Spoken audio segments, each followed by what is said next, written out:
Welcome to the finale of Montober 2023. Today, we're talking about Halloween 6, The Curse of Michael Myers. Now, full disclaimer up front, during this review, I may talk about things that are inconsistent between the theatrical and producer's cut. It's because my preferred cut of this film is a fan edit, which blends the best of both worlds together pretty well. The main notable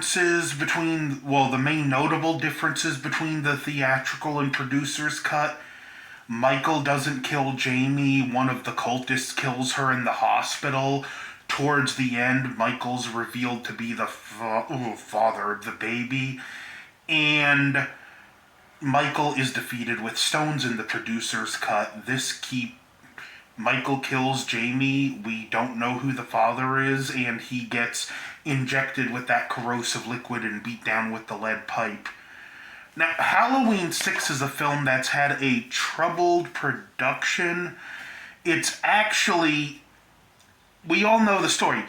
The director of Halloween 5, he did things like put the Thorn mark on Michael, introduced the Man in Black, with no clue what they meant or what they were for anything. His attitude was, that's for the next director to figure out. So this director had to just pull a lot of stuff together. He had to make up for the previous director's lack of a plan, and I think he did a pretty well job. It introduces the cult and curse of Thorn, which, again, interestingly enough, they had to explain these things because the Thorn rune, from what I understand, it's actually supposed to represent overcoming evil or something like that, where they had to make it just represent evil. It begins with Jamie's baby being born, and we get an opening monologue by Dr. Lumis. A nurse gets the baby and gets Jamie out. There's a chase. Jamie gets to a bus station, calls this radio station. Why she didn't just call 911, but Dr. Loomis hears the message. Dr. Wynn, who was over Smith Grove, is there too. He hears it.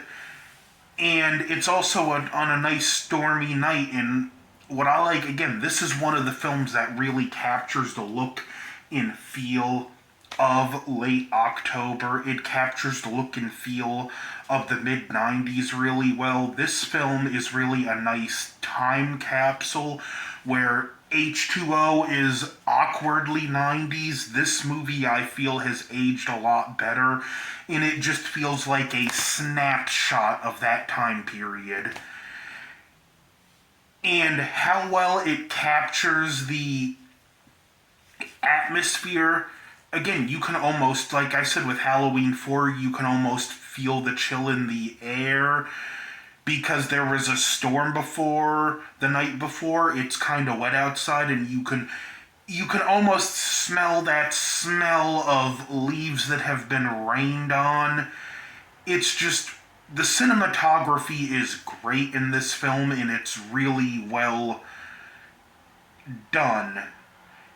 How they capture it's always impressive when they manage to capture the look and feel of a season so well that your senses almost kick in and you could almost feel the temperature. The smells come to mind. It looks very mid-90s in the best way possible because it puts you in that mindset. We have a family, relatives of Laurie's adopted parents, the Strodes, living in the house. Deborah is played by Kim Darby, who I talked about twice on this channel before. Once for True Grit, another time for Don't Be Afraid of the Dark. I forget who plays John, but it's kind of weird. They were supposed to be a tribute to John Carpenter and Deborah Hill, and we have this abusive, mean-spirited, trash person and this battered, submissive, shell-shocked wife. So, like, not really the best tribute to either one of them in my mind. There's a kind of wayward daughter living in the house with a son, and John's just horrible to her. And Deborah's like giving her money. There's a fight there. She stands up to him. He slaps her. And while this is going on, the kid's looking out the window. He hears a voice say, "Kill for him," and he sees Michael. The kid actually pulls a knife on his grandfather. The only one with any backbone to this man is in the family is that kid. They get sent to school. The kid goes to school. His mom goes to college. We have a nice scene of her walking through the college campus courtyard. It feels very Halloween, and again, it's one of those, you could just feel what the weather must feel like. You can smell the leaves.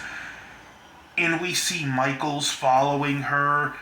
Tommy, played by Paul Rudd in his first acting role, finds the baby. He meets Dr. Lumis. The Lumis and Wynn had found, or I think they find at this point, Jamie's dead body. There's a mark of Thorn burnt onto some hay. And it just builds. This film, again, one thing I love is it has this very dreadful, oppressive atmosphere that doesn't wake up.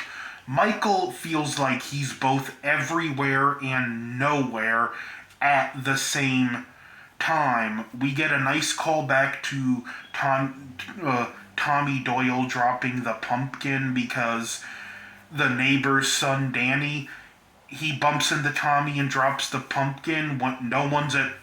And it's kind of a funny scene. His mother gets home, the doors are locked, she gets in, Tommy's in the room with her son. She's like, "What are you doing here?" And the kid's like, "Tommy's my new best friend. He knows all about dinosaurs." I'm like, "Kid, you're not exactly helping his case here." They go back to his apartment. And at this point, we get some Thorn explanations. And Tommy has to go meet Lumis, the landlady. Again, this great atmospheric, eerie scene where she explains the ancient meanings of Halloween to Tommy. There's this radio host who is a thinly veiled Howard Stern coming to this town to talk about Halloween. We get an interview with him, and he, surprise, turns to be a complete jerk.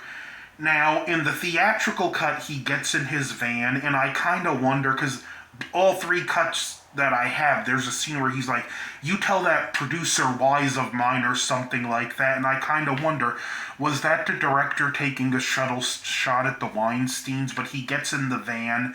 In the cut I watch, in the theatrical cut, Michael stabs him, where in the producer's cut, it pulls out and sees he got in the Smith Grove van, and his radio station's van was right next to it. That pull-out didn't need to happen.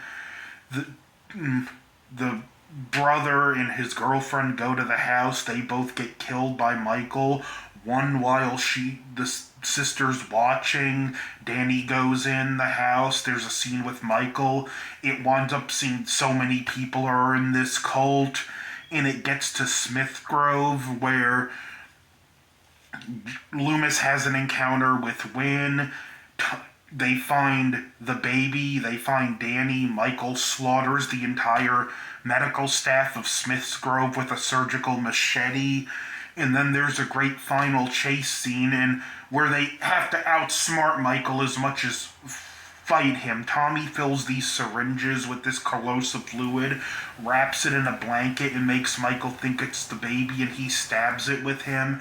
And we get some back and forth with them fighting him before Tommy just starts wailing and wailing on him with the lead pipe. Now, there are some weird things, like you'll see occasional cuts of Michael, and you'll see green stuff all over the mask, and that is one weird thing this movie does, where you get these flashes of images throughout. And they beat Michael, they leave, and Dr. Lumis, he mentions, "I have some unfinished business." The last footage of the film is Michael's mask on the floor next to a syringe and Lumis screaming. And then we see a jack-o'-lantern blow out. I thought that was a great touch. That's actually, I think, a great farewell to the character. Very respectful. He died in pursuit of Michael. The theatrical cut, the producer's cut, not so much. They beat him with stones that cancel out the evil. Lumis goes back. It's Dr. Wynn. Dr. Wynn passes the curse of Thorn on to Lumis, and we see Michael walking away in the Man in Black's getup. And it's one of those things, Lumis was filming this when he was in his final days of life. So, why are you going to set up an ending you can't pay off? I prefer the theatrical / fan cut version I have. That ending where Lumis, yeah, he dies, but he at least dies in pursuit of Michael. It feels right for the character. But this one I really do like. Another notable difference between the theatrical and producer's cut is the death of John Strode. He's in the basement. It's been flooded by the washer. And in the producer's cut, we hear some of the Halloween music kick in, and we see Michael walk down the stairs behind him, where in the theatrical cut, he's looking in the washer, he pulls out the bloody blankets, gets scared, and Michael's behind him when he turns around. It's a more effective scene. He gets stabbed into the breaker box in both film versions, but in the theatrical, in the fan cut, his head explodes, where it doesn't happen in the producer's cut. The director, they felt as horrible as a character was, he needed a more satisfying death. I haven't gone over much of I've gone over the basic plot, but I left a lot out. This film is kind of a love it or hate it thing. I'm actually glad it seemed to have gotten more of an audience over the years.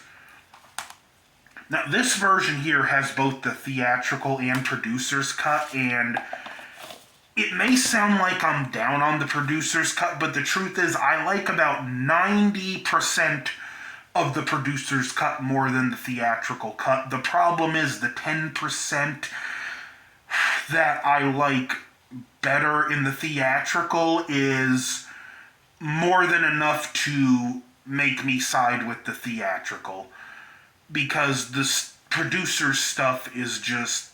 Listen, I don't need Michael beaten by stones. That's anticlimactic. I don't need an ending they knew they couldn't follow up on. And I don't need the father reveal of the baby. Plus, Michael is just more of the cult's punk in that version, where this point you really see they're not even necessarily controlling him either, or at least not that well, because he slaughters them all. That being said, I still really like this film. I always have. When I watch it, it takes me back to the feel of the mid-90s. It's creepy, it's eerie, this dreadfully oppressive atmosphere. The cinematography is well done. Paul Rudd versus Anthony Michael Hall as Tommy Doyle. I'll take Paul Rudd every day of the week and twice on Sunday. He used to kind of be down on this role, but in recent years he has warmed up to it. But very high recommend for this movie, if nothing else, just so you can see what side of the aisle you fall on with it. Don't forget to like, share, subscribe, over and out. And it is Halloween, so just be on the lookout for your kids' Halloween candy. I've seen where very sick people are planning on putting copies of Halloween Ends in your trick-or-treat bag, so make sure your kid doesn't fall victim to that. If you see someone slip Halloween Ends into your kid's bag, I'm not condoning violence, but as a loving, caring parent, you know what you need to do. Over and out.